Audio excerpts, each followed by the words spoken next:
plan for this video is just to do this axle replacement. It's not going to include doing the brake wiring, which has to be set up on this trailer because this trailer didn't come with brakes from the factory. So we're just going to do the welding and fabrication. The original axles used a 4-lug bolt pattern. This is the new replacement axle from Scamp, and as you can see there's 5 lugs. So you'll need a 5 by 4.5 wheel if you upgrade to a new axle from Scamp. One of the other considerations you need to make on this is called an idler axle. There's no brake assembly. One of the upgrade options from Scamp is to get a 7-inch brake put on this axle.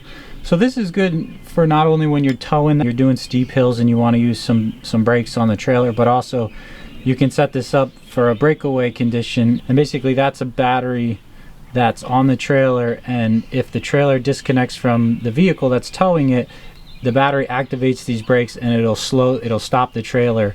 If you don't have brakes, you can't use a breakaway system. So that's we decided to do the brake upgrade on this. I don't like pulling trailers that are 2,000 pounds without brakes. I don't think that's a good idea. Back on the trailer, the way this axle assembly attaches is there's a weld here and there's a weld here, and then there's one underneath the back and one underneath on the front. So in order to do this upgrade, you have to cut those welds and remove this whole axle assembly. So you cut the welds on both sides, remove the axle assembly. And then the new axle assembly from Scamp comes with a mounting plate, so this plate has to get welded to the frame. So before removing this axle, we need to put a witness mark on the frame. So the easiest way to do that is going to be with one of these combination squares, and you just square it up underneath the bottom of the frame, and then take a scratch awl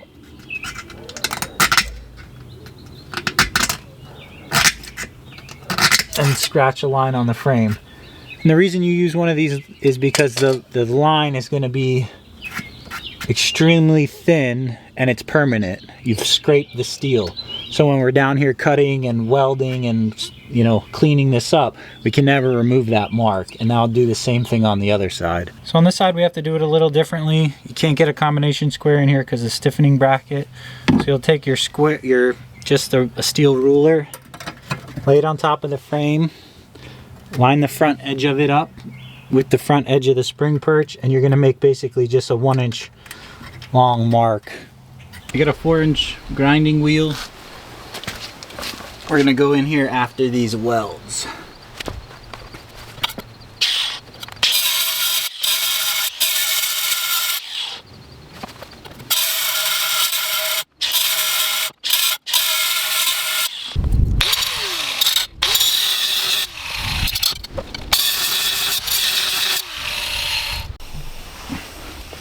I was able to cut this back weld enough that it cracked. Gently drive a wedge in there. And all you're doing with that wedge is trying to put some tension on the other welds you're cutting. And that little bit of tension as you're cutting the weld will help crack the root area. That way you don't have to cut all the way through the weld, because this tube underneath is only 11 gauge, so it's pretty thin.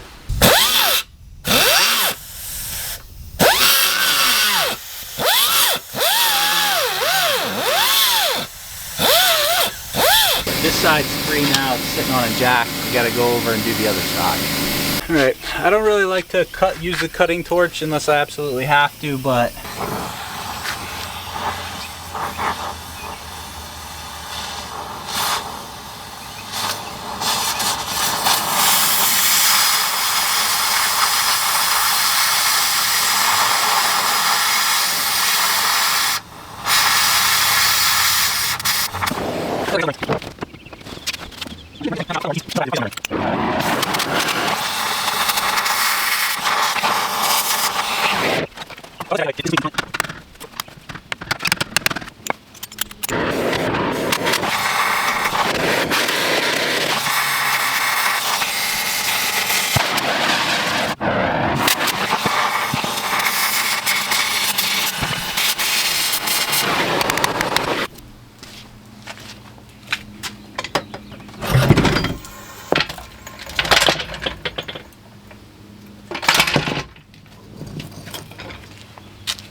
Alright, here's the frame all cleaned up. This all silver is the area that the weld was cut off.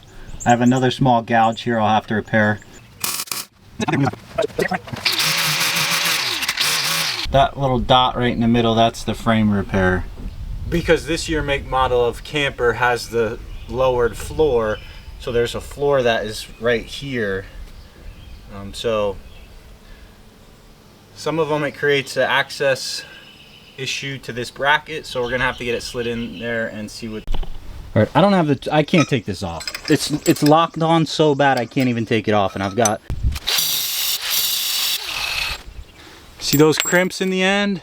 When you try to back that off, those crimps are just gonna wipe all the threads out, and then by the time you get to the end, you need like 200 foot-pounds to break the rest of this nut off. I don't know why Scamp puts those in there if you're just gonna have to take them out if you're using it as a service axle, but my recommendation is just to cut them with a 4-inch angle grinder and a cutoff disc. There's no sense in trying to unbolt these. You're not gonna be able to use them anyway, so just cut them. Okay, so from what I can tell, there's an 1/8 of an inch clearance issue between this axle and the brackets that are on it. So it looks like for the early replacements, you either have to cut the front of that bracket out of the way or just get rid of it. I think I'm just gonna get rid of the bracket completely because you're not gonna be able to use it as a bolt-on replacement on this model ever. So next time the axle gets replaced, it still has to get cut off. So messing with this bracket doesn't really seem to be worth any more time, energy, and effort. That was a pain in the rear. So if you're doing an axle replacement on a trailer that doesn't have a bolt-on axle, those brackets will not fit. You have to cut the welds on the old axle and you have to weld in the new axle. Those brackets are a waste of time. I think it's 04 and on use these. Anything before 04, it's a weld-on replacement. So don't even, just cut them off as soon as the axle comes in. You don't need them. I have this axle perfectly lined up from the front edge to my mark, sitting too far to the rear in the wheel well opening. So it looks like now the center line of the axle and the center line of that bracket are basically in line.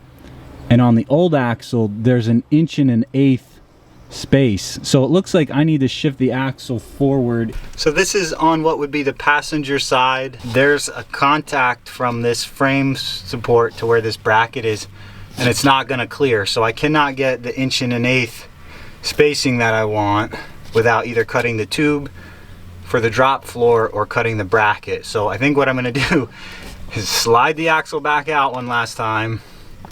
I'll clean the paint off the areas I'm gonna weld, and I'll cut a notch in that. This is that front bolt hole that the bracket was in, and I just cut that corner of that material out, and I use the radius of that bolt hole as the corner, so there won't be any, there won't be any high stress from a sharp corner. So that is probably something that everybody's gonna have to do.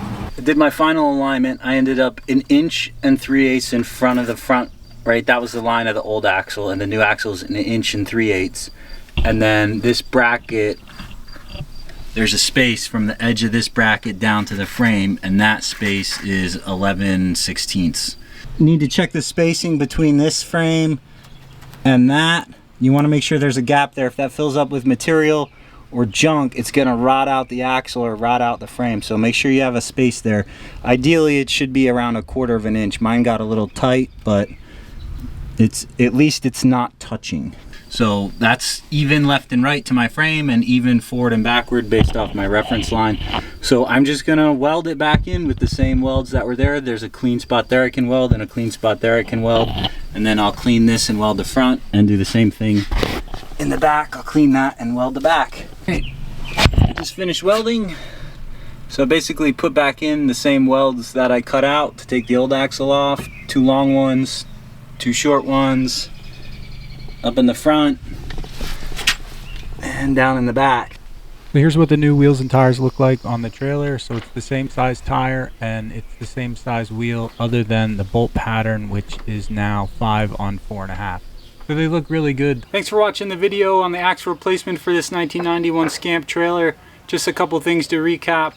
Again, this is one of the earlier model trailers that has the weld-on axle. It's not a bolt-on replacement. So when you order your replacement axle from Scamp, you're going to have to do some welding and cutting, and it's going to be different depending on what model you're trailer you have. Also, it looks like on the electric brake model, the brakes come set up for a factory replacement on the later models, which means the left and right hand braking backing plate assemblies have to be swapped. So I'll be doing that in another video when I cover updating the braking system on this trailer to use electric brakes. If you like the content, please leave a comment below. If you haven't yet, please hit the subscribe button. I've got more content on the Scamp and some of the other trailers and boats and the car that I'm working on. Thanks for watching.